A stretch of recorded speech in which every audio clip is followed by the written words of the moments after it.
하나님 말씀 함께 보시겠습니다. 구약 성경 시편 1편 1절에서 6절까지 말씀입니다. 네, 다 찾으신 줄 알고 우리 한 목소리로 같이 읽도록 하겠습니다. 시작. 복 있는 사람은 악인들의 꾀를 따르지 아니하며 죄인들의 길에 서지 아니하며 오만한 자들의 자리에 앉지 아니하고 오직 여호와의 율법을 즐거워하여 그의 율법을 주야로 묵상하는도다.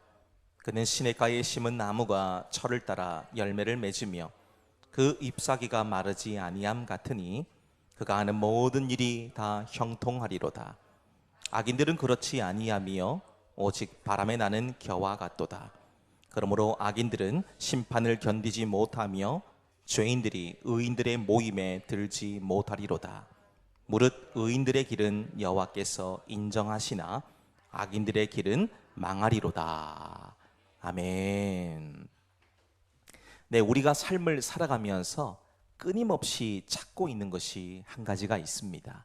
바로 해답이지요. 해답. 어떻게 살아야 진짜 행복한 삶인지, 무엇이 진짜 복인지 그 답을 찾기 위해서 우린 평생을 헤매며 살아가고 있습니다. 책을 읽고 사람을 만나고 성공을 좇고 때로는 실패를 통해서 배우면서 그렇게 한 걸음씩 해답에 가까워지려고 애를 씁니다. 자, 그런데 사실 해답은 처음부터 우리 곁에 있었어요. 하나님께서 사람을 처음 만드셨을 때에 에덴 동산에서 하나님과 함께 그 길을 거니는 것, 그것이 바로 해답이었습니다. 이때 사람은 그 무엇보다 행복했고 즐거웠습니다. 하나님께서 아담에게 맡겨주신 생육하고 번성하고 땅의 충만한 복을 마음껏 누리며 살았기 때문입니다. 자, 그런데 하나님처럼 되고자 하는 이 교만과 탐욕이 마귀로부터 우리 안에 심겨지자 우리는 그 해답을 놓치고 살았다는 것입니다. 대신에 그 행복이 사라진 자리에는 불행과 슬픔과 낭만과 절망이 찾아와서 우리 마음을 집어 삼켜 버렸습니다. 그날 이후에 인간은 잃어버린 해답을 다시 찾기 위해서 끊임없이 헤매며 살아가고 있습니다. 그 흔적은 성경 안에도 고스란히 담겨져 있는데요. 전도서를 기록한 솔로몬은 누구보다 많은 것을 가지고 있었던 사람이었습니다. 지혜도, 부귀도, 쾌락도, 인생에서 손에 넣을 수 있는 모든 것들을 다 가져봤어요. 근데 그가 이 모든 것을 다 시도해 본 후에 끝에 내린 결론이 무엇이냐? 전도서 12장 13절의 말씀입니다. 일의 결국을 다 들었나니 하나님을 경외하고 그의 명령들을 지킬지어다. 이것이 모든 사람의 본분이니라 말씀합니다. 결론이에요. 성경의 전체의 결론이고 핵심이라고 볼 수가 있겠습니다. 인생의 모든 길을 다 가본 사람이 마지막에 다시 돌아온 곳은 결국 하나님을 경외하고 그 말씀을 지키는 거였습니다. 즉 해답은 멀리 있지 않다는 것이지요. 자, 그럼에도 불구하고 우리는 여전히 그 해답을 놓치고 헤매며 살아갑니다. 얼마 전에 147개국을 조사해서 발표한 세계 행복 보고서라는 그 통계 자료를 제가 봤는데요. 우리나라가 10점 만점에 6.04점이더라고요. 그러니까 147개 나라 가운데에서 67위, 거의 한 중간 정도 되는 그런 순위 집계를 받게 됐습니다. 근데 안타까운 것은 2년 사이에 무려 15계단이나 더 떨어진 순위로 나왔다는 거예요. 물질적으로는 점점 더 풍요로워집니다만 정작 우리 삶에서는 여전히 해답을 찾지 못해서 갈팡질팡하고 있다는 것을 이 결과로 볼 수가 있었습니다. 분명히 1인당 국민소득이나 평균 수명 같은 기초 체력 지표에서는요, 세계 최상위권이에요. 여러분, 우리나라를 예전으로 생각하시면 안 됩니다. 국력도요, 지금 세계 10손가락 안에 들어가요. 엄청난 나라입니다. 이 조그만 나라가요, 세계에서 무시할 수 있는 나라가 아닙니다. 이제는 국방력은 말도 못하고요, 세계 속의 모든 전자 무기들을 우리나라가 거의 다 수출을 하고 이렇게 벌어들이고 있어요. 외화를요. 엄청난 나라가 됐습니다. 그런데 행복은요. 행복. 그 순위를 전혀 따라가지 못하고 있어요. 이유가 무엇일까요? 행복은 가진 것의 양이 아니라 무엇을 바라보고 사느냐의 문제이기 때문이에요. 다시 말해서 해답은 더 많이 갖는 것 그 너머에 있다는 겁니다. 자, 그렇다고 해서 그 해답이 우리가 도달할 수 없는 거창한 곳에만 있는 것이 아닙니다. 아주 소소하고 일상적이며 반복적인 일 가운데서도 해답을 찾을 수가 있습니다. 그 속에서 주어지는 행복도 우린 충분히 맛볼 수가 있습니다. 사랑하는 사람과 함께 커피 한 잔을 하는 것. 커피 한 잔 언제 하셨어요? 사랑하시는 분과 오래되셨습니까? 기억이 나지 않으신가요? 그렇다면 시도해 보십시오. 그러면 행복해집니다. 산들산들 불어오는 시원한 바람을 느끼는 것. 언제 느껴보셨습니까? 바람 불어오는 것조차 모르며 살고 계시지 않으셨어요? 아침에 눈을 떴을 때에 지저귀는 새 소리를 듣는 것 들어보셨습니까? 너무 일찍 출근하시느라고 전혀 듣지 못하셨습니까? 정말 아무렇지도 않고 지극히 평범한 일상 속에서도 우리는 참된 행복을 누리며 느낄 수 있다는 겁니다. 즉, 찾으면요, 너무 많은 행복들이 이미 우리 곁에 와 있다는 거예요. 그래서 다시 한번 여쭙습니다. 그 해답은 무엇이며 어디서 찾을 수 있느냐는 것입니다. 자, 오늘 본문의 말씀 보시면 인생의 해답을 우리들에게 보여주고 있습니다. 함께 살필 시편 1편의 말씀은 시편 전체의 문을 여는 시라고 볼 수가 있어요. 근데 여기엔 참 재미난 사실 한 가지가 있는데요. 시편 1편과 2편 이 두 가지는 다른 시편들과 다르게 표제가 붙어 있지 않아요. 그러니까 말씀을 보시면, 성경을 보시면 제일 상단에 누구누구의 시 이러면서 얘기하지 않는다는 겁니다. 1편과 2편은 그렇습니다. 표제가 붙어 있지 않아요.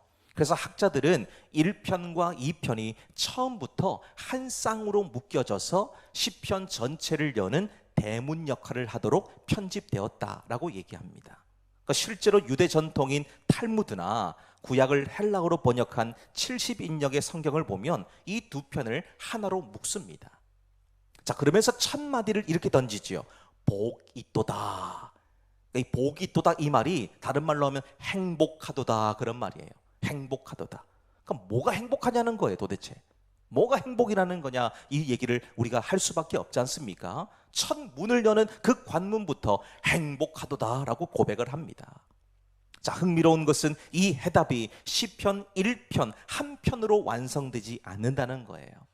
시편이라는 책 전체 150편에 이르는데요, 150편에 이르는 긴 여정 속에서 이 해답은 점점 더 또렷해지고 완성되어져 간다는 겁니다. 그래서 오늘 본문의 말씀 제목이 뭐라고 되어져 있습니까? 해답을 찾아가는 삶이다. 그런 제목을 지었습니다. 해답이라고 하는 것은 한순간에 발견하고 끝나는 정답이 아니죠. 평생을 통해서 걸어가며 살아내야 되는 길이기 때문입니다.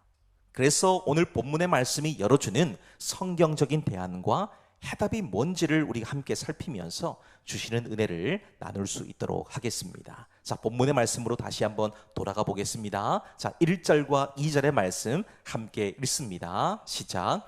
복 있는 사람은 악인들의 꾀를 따르지 아니하며 죄인들의 길에 서지 아니하며 오만한 자들의 자리에 앉지 아니하고 오직 여호와의 율법을 즐거워하여 그의 율법을 주야로 묵상하는도다. 아멘. 자, 첫 번째 무엇입니까? 그 해답은 말씀의 길로 걸어가는 데 있다는 것입니다. 자, 이 오늘 시편 1편 1절에서 2절까지 말씀을 다른 번역서인 쉬운 성경으로 보니까요, 이렇게 풀고 있더라고요. 행복한 사람은 나쁜 사람들의 꼬임에 따라가지 않는 사람입니다. 행복한 사람은 죄인들이 가는 길에 함께 서지 않으며 빈정되는 사람들과 함께 자리에 앉지 않는 사람입니다 라고 되어져 있었습니다. 자, 여기서 본문의 말씀을 유심히 보시면 행복한 사람은 뭘 하는지 라기보다는 뭘 하지 않는지를 말하고 있죠. 뭘 하지 않습니까? 꾀를 따르지 않고, 길에 서지 않고, 자리에 앉지 않는다 라고 얘기하죠. 자, 이 문장들의 동사를 보세요. 동사. 따르다, 서다, 앉다 라고 얘기하죠. 그리고 이 세 가지 동사는요, 점점 더 깊어지는 죄의 단계를 보여주고 있습니다. 자, 처음에는 그냥 악인들과 함께 걷는 정도였어요. 길에서 우연히 만나서 몇 걸음 같이 걸어갈 수 있습니다. 그런데 어느새 그 자리에 멈춰 서서 얘기를 시작합니다. 그러다 결국에는 그 자리에 눌러 앉아버리죠. 대상도 더 깊어집니다. 본문을 보시면 악인들의 꾀, 죄인들의 길, 오만한 자들의 자리, 그러죠. 자, 여기서 오늘 본문에 말하고 있는 악인은 누구를 악인이라고 말합니까? 하나님 앞에서 죄인으로 입증된 사람이지요. 하나님의 뜻과 정반대로 살아가는 인간 특유의 마음을 가진 사람들을 얘기합니다. 그럼 죄인은 또 어떤 사람들입니까? 이 악함이 점차 확장된 상태죠. 죄가 죄인지조차 깨닫지 못한 채 살아가는 사람들입니다. 그래서 이 죄라고 하는 단어의 본래 의미를 찾아보면 관역을 벗어나다, 화살이 빗나가다, 그런 의미예요. 아니, 화살을 쐈는데 10점을 못 맞추면 9점이라도 맞추고, 9점이라도 못 맞추면 8점을 맞추고, 점수를 맞춰야 되는데 점수가 아니고 완전히 빗나가는 거예요. 완전히. 그게 바로 죄라고 하는 겁니다. 하나님의 길로 가지 않고 자기 자신의 길을 걸어가는 것, 이것이 죄라고 하는 거예요. 그리고 마지막 단계를 보세요. 오만한 자를 얘기합니다. 오만한 자는 어떤 사람입니까? 하나님을 비웃고 조롱하는 사람들이에요. 성경에는 이런 자들의 모습이 자주 등장합니다. 대표적으로 말라기 3장 13절에서 15절을 보시면 백성들이 하나님을 섬기는 것이 헛되다, 하나님의 율법을 지켜봤자 아무 소용이 없다 라고 말을 하면서 하나님을 정면으로 조롱하는 장면이 나와요. 꾀에서 길로, 길에서 자리로, 악인에서 죄인으로, 죄인에서 오만한 자로 점점 더 깊이 빠져드는 죄의 하향 곡선인 것입니다. 이 죄는요, 결코 위로 가지 않아요. 밑으로 갑니다. 계속해서. 그러니까 죄라고 하는 것은 처음부터 우리를 의자에 앉으라 라고 권하지 않습니다. 잠깐 같이 좀 걷자 라고 얘기해요. 잠깐 같이 걷재요. 아니, 잠깐 걸어가는 거, 같이 걸어가는 게 그게 무슨 죄입니까? 그 죄라고 할 수가 없잖아요. 그래서 우리가 흔쾌히 수용합니다. 그래, 한번 가보자. 근데 가면 어떻게 될까요? 가면 빠져나올 수 있을까요? 절대로 빠져나올 수 없습니다. 제가 이 강조드린 이유가 있어요. 죄를 만만히 보시면 안 된다는 겁니다. 이건 우리의 동반자 친구가 아니에요. 우리의 대적입니다. 대적. 근데 대적과 우리가 같이 걸어갈 수 있습니까? 절대 같이 걸어갈 수가 없죠. 왜냐하면 같이 걷다 보면 어느새 멈춰 선다니까요. 멈춰 서면 어떻게 됩니까? 야, 그러지 말고 우리 앉아서 얘기하자. 앉아서 얘기하게 되는 거예요. 죄는 이렇게 확장하는 특징이 있습니다. 아무리 작은 죄라고 해도 절대 가벼이 여기지 않아야 되는 이유가 여기에 있습니다. 자, 그런데 오늘 본문의 말씀이 만약에 이런 것으로 끝나버리면, 그죠? 너 나쁜 짓 하고 살면 안 돼? 이렇게 말을 하는 도덕적인 훈계에 불과하겠지요. 근데 성경을 보시면 도덕적인 훈계도 물론 있습니다만은 성경이 말하고자 하는 것은 도덕적 훈계로 끝나는 것이 아닙니다. 우리의 영혼을 완전히 뒤바꾸기를 원하시는 거죠. 우리의 고백이 완전히 달라지기를 원하시는 것이 하나님의 말씀입니다.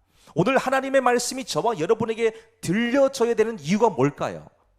그동안 살아왔던 우리의 이런 죄악들을 다시 갈아엎는 겁니다.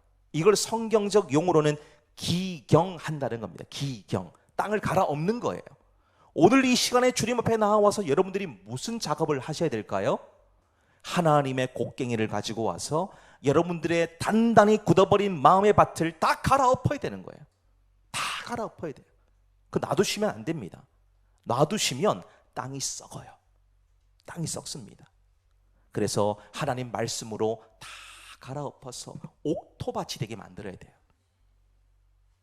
오늘 본문이 보여주는 해답의 진짜 무게는 2절에 있습니다. 자, 2절은 뭐라고 단어가 시작됩니까? 오직. 오직이란 말을 하죠. 오직. 오직이란 한 단어로 인생의 방향을 확 틀어버립니다. 오직 여호와의 율법을 즐거워하며 그의 율법을 주야로 묵상하는도다. 행복한 사람은 단순히 악을 피하는 사람이 아니라 말씀을 즐거워하는 사람이다 라는 겁니다. 그러니까 여기서 즐거워한다 이 말은 마지못해 하는 것이 아닙니다. 사모하고 기뻐하고 그냥 푹 빠지는 거예요. 사랑하는 사람을 떠올릴 때에 마음이 환해지는 그 느낌, 그것이 바로 즐거워하는 것입니다. 그리고 묵상한다 이 말은 더 놀라운 의미를 지니고 있는데요. 이 단어가 히브리어로 좀 어렵습니다만 하가라는 말이에요. 하가. 낮게 읊조리고 중얼거리고 짐승이 먹잇간 앞에서 으르렁거리는 이 뜻을 갖고 있는 겁니다. 이사야 31장 4절의 말씀 보면 이런 말씀이 기록되어져 있어요. 큰 사자나 젊은 사자가 자기의 먹이를 움키고 으르렁거린다 이런 표현이 나옵니다. 그러니까 여기서 으르렁거린다 이 말이 바로 하가, 묵상한다 그런 말이에요. 똑같은 말입니다. 근데 이 표현이 또 어디서 나올까요? 바로 시편 다음 편 2편 1절 말씀의 시작도 시작되는 겁니다. 바로 이 본문에서 말하는 것이 어찌하여 열방이 헛된 일을 꾸미는가 이렇게 말하잖아요. 여기서 헛된 일이 바로 오늘 똑같은 본문의 의미고 표현입니다. 즉 헛것을 중얼거리는데 이 단어가 쓰였다는 겁니다. 자, 그러면 한번 보세요.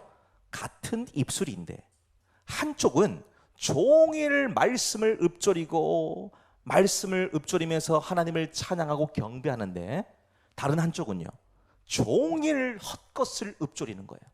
헛된 것, 별로 도움이 안 되는 것, 영양가 하나도 없는 것. 우리가 살아가는 하루의 삶에서도 종일 중얼거려지는 무언가가 있습니다.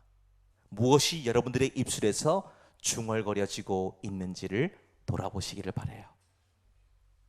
하나님을 묵상하고 찬양하는 것이 중얼거려집니까? 아니면 세상의 헛된 것을 꾸미는 것에 중얼거려지십니까? 복 있는 사람과 그렇지 않은 사람의 차이점은 결국 우리 입술에 무엇이 맴돌고 있느냐 여기에 달려 있어요. 무엇이 우리 입술에 달려 있느냐. 여러분의 행복한 사람은 악한 자들과 발걸음을 함께 하지 않을 뿐더러 그곳으로 가려고 하지도 않습니다. 왜 그럴까요?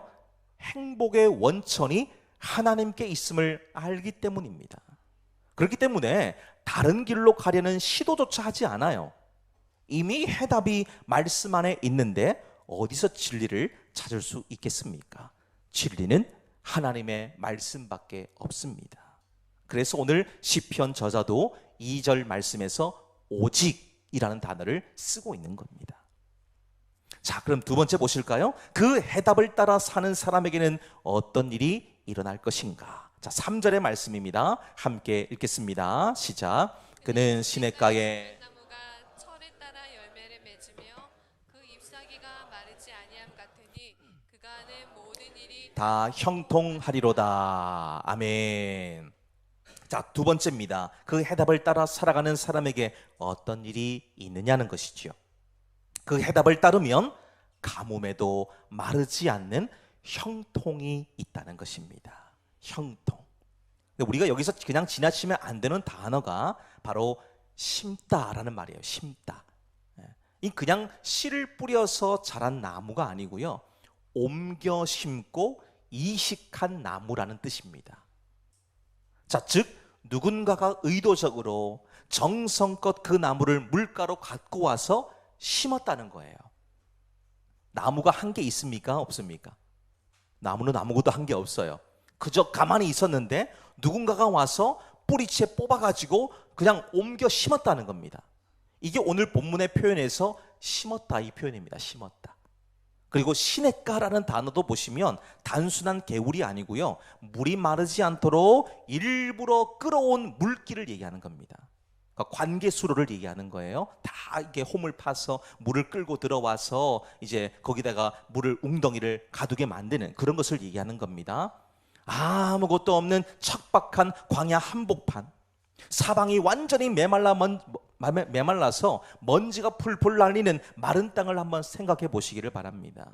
그런데 거기다가 누군가 한 나무를 뽑아다가 물길이 흐르는 곳으로 옮겨 심었어요. 그리고 그 뿌리는 물길까지 깊이 뻗어 내려갑니다. 이렇게 되어진 나무는 어떤 가뭄이 와도 끄떡이 없는 거예요. 다른 나무들은 그냥 가뭄에 물이 없어서 잎을 떨구고 말라갈 때에도 이 나무만큼은 철을 따라 열매를 맺죠. 잎사귀가 마르지 않습니다. 왜 그렇습니까? 뿌리가 물과 맞닿아 있기 때문이죠. 고대 근동의 농업 배경을 보시게 되면 나일강이라든지 유프라테스 강이라든지 이 지역에 있는 농부들에게 관계수로 물길을 흘려내는 것은 농경사회의 생명줄이었습니다. 이건 우리의 농사에도 그렇게 하지 않습니까? 논밭에 물길을 내잖아요. 그래서 저수지 같은 곳에 있는 곳에 물길을 내어서 자기 논밭에다가 물을 댑니다. 그렇게 해야 농사가 되지 않습니까? 똑같은 거예요. 강물을 끌어와서 밭으로 되는 이 수로 옆에 심겨진 나무는 비가 오지 않는 건기에도 절대 마르지 않는 거예요. 가장 안전하고 풍요로운 자리에 심겨져 있기 때문입니다. 자, 그러니까 이스라엘 농부들에게 이 이미지는 뭘 얘기하고 싶을까요? 무슨 얘기를 해주고 싶을까요? 그들이 매일같이 눈으로 보고 살아가는 가장 확실한 복의 상징이라는 겁니다. 저 나무는 1년 365일 가도 마르지가 않아. 왜 그럴까? 보니까 뿌리가 강물에 내려져 있는 거예요. 그 관계수로 옆에 딱 뿌리를 내리고 있으니까 물이 마르지 않습니다. 그러니까 나무가 시들지도 않아요. 늘 한결같습니다. 지금 시편 1편을 기록한 저자는 바로 그 익숙한 농업의 풍경을 가지고 와서 말씀의 뿌리를 내린 인생이 얼마나 안전하고 풍성한지를 누구나 다 알 수 있는 그림으로 보여주고 있는 겁니다. 한번 봐봐라. 우리 농사 지을 때 한번 보지 않았냐? 거기에 나무가 한 그루 심겨져 있는데 왜 저 나무는 뿌리를 깊이 내리고 시들지도 않고 저렇게 한결같이 있을까? 이유가 뭘까? 물가에 있기 때문이야. 너희들도 마찬가지야. 하나님의 말씀 속에 뿌리를 내리면 너희들도 저렇게 푸른 나무처럼 살아갈 수 있어. 그 얘기를 보여주고 있는 거죠. 지금 시편 1편의 이 이미지는 저자가 새로 만들어낸 것이 아닙니다. 이스라엘의 지혜자들과 선견자들 사이에 깊이 뿌리내려 있었던 신앙의 언어를 그림으로 보여주고 있는 거예요. 즉 시편 1편은 단순히 한 사람의 깨달음으로 그치는 것이 아니라 이스라엘 신앙 공동체가 오랫동안 붙들어 왔던 진리와 전통 위에 서 있다는 것이죠. 이것이 바로 말씀에 뿌리 내린 인생이라는 것입니다. 말씀에 뿌리를 내리며 하나님과 함께하는 것을 오늘 본문에서는 이 단어로 썼어요. 형통이라는 말로 썼습니다. 형통. 3절 끝부분에 기록된 그가 하는 모든 일이 다 형통하리로다 이 말을 하고 있지요. 이 대목을 쉬운 성경으로도 보니까요 이렇게 되어져 있어요. 하는 일마다 다 잘 될 것이다 말하고 있습니다. 또 우리가 이 말에 주목을 하셔야 되는데요, 우리 일반적으로 형통이라 말을 하면 지금보다 물질적으로나 영적으로 더 번영해지고 풍성해지는 것을 의미를 합니다. 근데 우리는 이런 일반적인 개념이 아니고 성경이 말하고 있는 형통의 본질을 아셔야 된다는 겁니다. 성경에서 말하는 형통은 뭘까요? 하나님이 함께 하신다는 그 사실 자체가 형통이라 말을 합니다.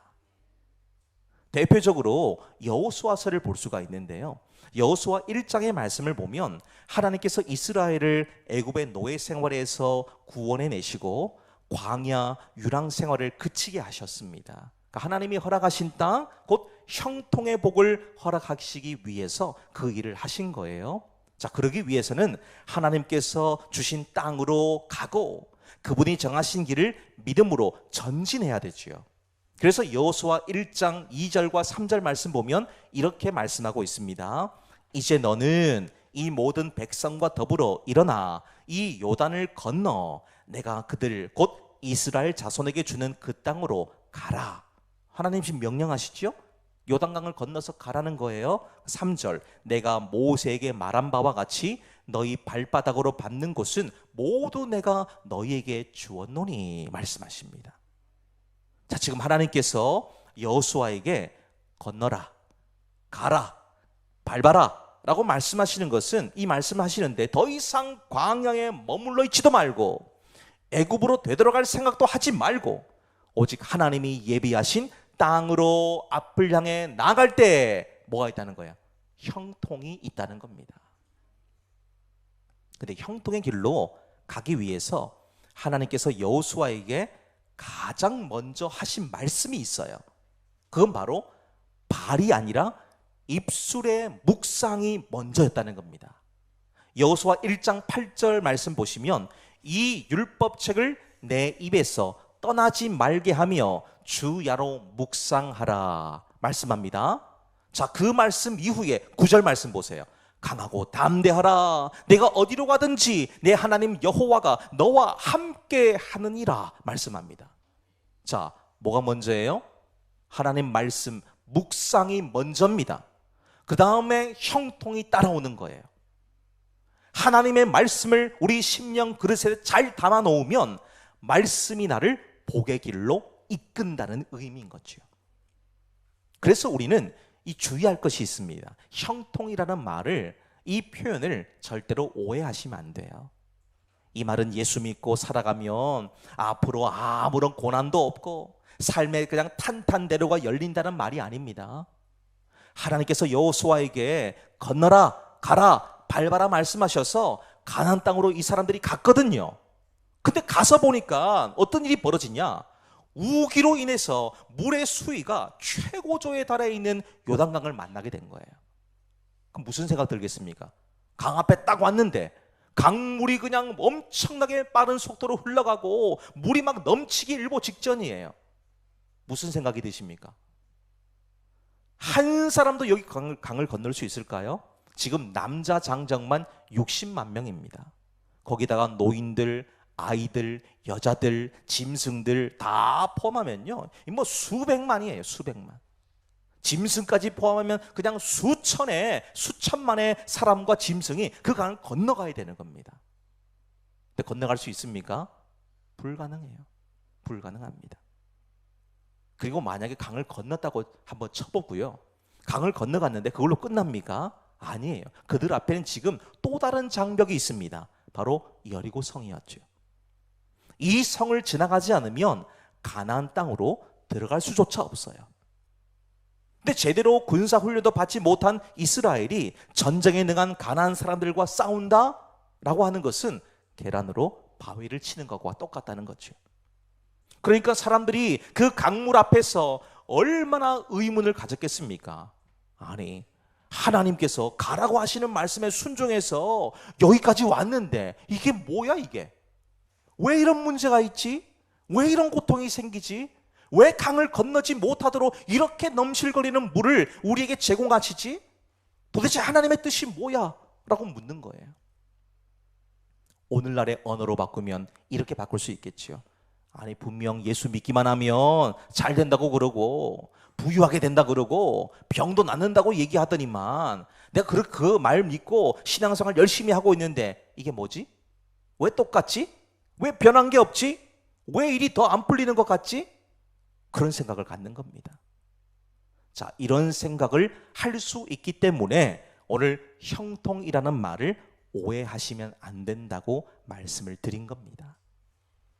우리는 삶에 예기치 못한 문제들과 수고와 어려움이 있어도 그 길에 함께 하시는 하나님이 계시기 때문에 행복할 수 있다는 것입니다. 고린도후서 4장 8절과 9절 말씀 보면 우리가 사방으로 우겨쌈을 당하여도 쌓이지 아니하며 답답한 일을 만나도 당하여도 낙심하지 아니하며 박해를 받아도 버림받지 아니하며 거꾸로 들임을 당하여도 망하지 아니하고 말씀하죠. 진정한 형통이 뭐라고 얘기합니까? 성경에서 고통스러운 삶의 현장에서도 하나님이 도우시고 함께 하신다는 믿음의 고백이 넘쳐나고 그 속에서 하나님이 함께 하시는 것을 발견하는 것입니다. 이게 형통이에요. 여러분, 시냇가에 심겨진 나무는 하루아침에 자라지 않습니다. 시간이 필요하죠. 자랄 수 있는 조건도 필요합니다. 그 중에 가장 중요한 것은 뿌리를 어디에 내리고 있느냐, 여기에 따라서 풍성하게 되느냐 그렇지 않느냐가 결정된다는 것입니다. 자, 어디에 뿌리를 내려야 될까요? 바로 하나님의 말씀에 깊이 뿌리를 내리셔야 됩니다. 그런 자는 조급하지 않습니다. 하나님의 때에 하나님이 세워가시고 하나님께서 자라게 하심을 신뢰하는 거예요. 비록 올 한 해 열매를 못 거둬도 괜찮아요. 왜? 하나님께서 거두게 하실 것임을 믿기 때문입니다. 가뭄 같은 고통이 있어도 하나님이 형통케 하심을 믿고 확신하는 겁니다. 오늘 우리의 삶에서도 이같이 흔들림이 없는 형통의 은혜가 있게 되시기를 소망합니다. 흔들리지 않으셔야 되는 거예요. 자, 그러면 세 번째를 보시면 이 해답을 끝까지 외면하는 자들도 있더라는 것이죠. 끝까지. 자, 4절에서 6절까지 말씀입니다. 우리 함께 읽겠습니다. 시작. 악인들은 그렇지 아니함이요 오직 바람에 나는 겨와 같도다. 그러므로 악인들은 심판을 견디지 못하며 죄인들이 의인들의 모임에 들지 못하리로다. 무릇 의인들의 길은 여호와께서 인정하시나 악인들의 길은 망하리로다. 아멘. 자, 이 해답을, 우리 지금 두 번째까지 보셨던 이 해답을 끝까지 외면하는 자들도 있게 되는데요, 그 해답을 등진 길은 결국 바람에 흩어지고 말더라는 것입니다. 자, 지금까지 해답을 찾는 자들이 하나님께 깊이 뿌리를 내리면서 그분을 신뢰하는 데에서 출발하는 모습을 가졌다면, 이어지는 4절 이하에서는 정반대의 길을 걸어가는 악인들의 모습도 비춰주고 있습니다. 자, 지금 이들의 상태를 나타내는 단어가 하나 있습니다. 겨라는 겁니다. 겨. 추수할 때 이 알맹이를 이렇게 까불러내면은 알맹이는 무거우니까 밑으로 떨어지지요. 근데 껍데기는요, 가볍기 때문에 그 위로 남아 있습니다. 이게 바람이 불면 그냥 훅 날아가 버리는 거예요. 뿌리도 없고 그냥 무게도 없기 때문에 흔적도 없이 날아가 버리고 사라지고 맙니다. 무의미하고 아무 쓸모가 없다는 뜻에서 겨라는 단어를 썼어요. 자, 이 비교는 앞서 두 번째 해답에서 살핀 풍요롭고 아름다운 결실과는 정반대되는 결과를 보여주고 있습니다. 자, 특별히 5절을 보십시오. 5절 보면 그러므로 악인들은 심판을 견디지 못하며, 그렇죠. 견디지 못한다, 이 말은 서지 못한다는 의미입니다. 서지 못한다. 자, 왜 못 설까요? 뿌리가 없으니까요. 뿌리가 없으니까 설 수가 없지요. 이 모습을 가장 선명하게 보여주는 사건이 열왕기상 18장을 보시면 엘리야가 우상 숭배자 850명과 능력 대결을 펼치는 장면에서 보실 수가 있습니다. 우리는 그 내용과 결과가 어땠는지 잘 알고 계시는 것처럼 하나님이 압도적이며 일방적으로 승리하셨죠. 근데 거기서 악인들은 모두 하나님의 심판으로 죽임을 당합니다. 하나님만이 유일하시며 진짜라는 것을 거기에 모였던 많은 사람들에게 이 일을 통해서 확실하게 보여주신 겁니다. 오늘 본문에서도요, 본문 전체의 결론이고 의인과 악인의 차이와 결과를 말해주고 있습니다. 6절을 보세요. 무릇 의인들의 길은 여호와께서 인정하시지만 악인들의 길은 망한다. 그렇죠. 망한답니다. 여기서 인정하신다 이 말을 보면 부부가 서로를 깊이 아는 이 친밀한 알을 얘기하는 거예요. 즉 사랑으로 돌보고 지켜주는 언약적인 삶을 얘기하지요. 다시 말해서 하나님이 인정하신다라는 이 말은 걸어가는 길 위에서 함께 걸으시면서 한 걸음 한 걸음 친히 돌보시고 지켜주신다, 그런 말입니다. 반면에 망하리로다, 망하리로다, 이 말은요, 사라진다, 길을 잃는다, 그런 말이에요. 하나님과 동행하지 않는 길의 끝은 결국 길을 잃고 사라진다는 겁니다. 지금 혹시나 악한 자들이 잘 되는 것을 보시면서 의문을 가지시는 분들이 계신다면 그 의문을 이제는 거두시기를 바랍니다. 아직 하나님의 때가 임하지 않았을 뿐이지 그날이 오면 그들에게 정해져 있는 것은 심판과 멸망만 있을 뿐입니다. 그 영구한 심판과 멸망이 있기 전 주님께로 돌아오는 것이 심판을 피할 유일한 길임을 성경은 말하고 있습니다. 사랑하는 여러분, 오늘 우리는 해답을 찾아가는 삶에 대해서 살폈습니다. 근데 여기서 우리 기억할 것은 이 해답은 오늘 6절을 읽고 이 본문을 잘 안다고 해서 단번에 완성되지 않는다는 사실이지요. 말씀의 제목처럼 이 해답은 평생을 두고 찾아가고 걸어가고 살아내야 되는 것이기 때문입니다. 그리고 이 사실을 시편 전체가 우리들에게 분명히 보여주고 있습니다. 시편의 마지막 5편 146편부터 150편까지를 보시면, 나중에 성경을 보시면요, 시작부터 끝까지 무슨 얘기하냐? 할렐루야를 외쳐요. 할렐루야. 할렐루야로 시작해서 할렐루야로 끝납니다. 다시 말하면 탄식으로 시작했던 그 길이 결국에는 멈출 수 없는 하나님 찬양으로 완성된다는 거예요. 그렇기 때문에 아직 정답을 찾을 수는 없어도 그 길을 포기하지 않고 뚜벅뚜벅 걷다 보면 어느새 그 길은 완성되어져 있습니다. 완벽하게 우리 앞에 와 있을 겁니다. 그 해답을 찾아가는 삶을 위해서 오늘 우리는 날마다 말씀과 기도가 있는 경건한 삶을 살아갈 수 있어야 돼요. 그저 교회에 소속되어져 있다고 해서 구원을 거저 주어지는 것이 아니고요, 구원받았기 때문에 받은 감격을 이루어가기 위한 거룩한 열심이 우리에게도 따라와야 된다는 거예요. 그래서 해답의 원천이신 하나님을 삶으로 증명하며 살아가야 됩니다. 부디 저와 여러분은 이 풀이 과정과 정답을 갖고 계시는 하나님을 잘 붙들고 그분과 함께 살아가시기를 소망합니다. 그럴 때에 길을 찾아 헤매는 이 어둠의 삶이 끝이 나고 수정같이 맑고 빛난 빛의 길, 바로 형통한 삶이 우리에게 주어지게 될 것입니다. 이 길로 잘 걸어가는 저와 여러분 되시기를 주님의 이름으로 축복합니다.